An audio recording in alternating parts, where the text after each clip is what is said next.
Ay, ang init. Good morning, Hala, sino ma'am. Good yan? morning, Mali ata classmate. yung I'm sorry napasukan I'm ng late. classroom. Hala, taga dito ba Ay, yan? ata Hindi ko yun siya sa kilala. kabilang section. Uy, wag nga kayong tumawa. Mamaya Hala, na kayong nakakahiya tumawa pag siya. nakaalis Kakapal na naman ng siya. mukha Yung pumasok dito sa classroom natin. Hala, oo nga. Ay, sorry po.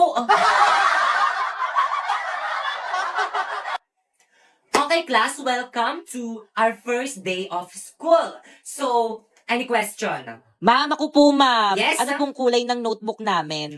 Color ng notebook. Ang kulay ng inyong notebook ay kahit anong Yun, kulay, kahit anong basta kulay color daw. black. Ano daw? So, May sultik auto huwag kayo picture masyadong na. matakot sa akin Totoo. kasi hindi naman ako Hala, hindi masungit. pala masungit si Hoy! ma'am. Ano Ay, ginagawa ma'am, niyo sa sorry likod? po, ma'am.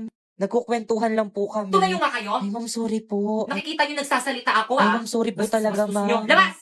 Halami, hindi na tayo magkaklase. Ano ba yan? Sayang. Oo nga eh. Buti na nga lang medyo may kaklose na ako dun sa may classroom namin. Siguro mabait yon. Yan rin naman akala ko sa'yo dati. Akala ko, mabait ka. Ahas ka pala. Ano, Mi? Ulitin mo nga. Bakit totoo naman ah? Sa akin ka nangungopia ng mga assignment at saka mga quiz tapos ikaw pa yung naging with honor. Paiyak-iyak ka pa dyan. Utusan kita dyan eh.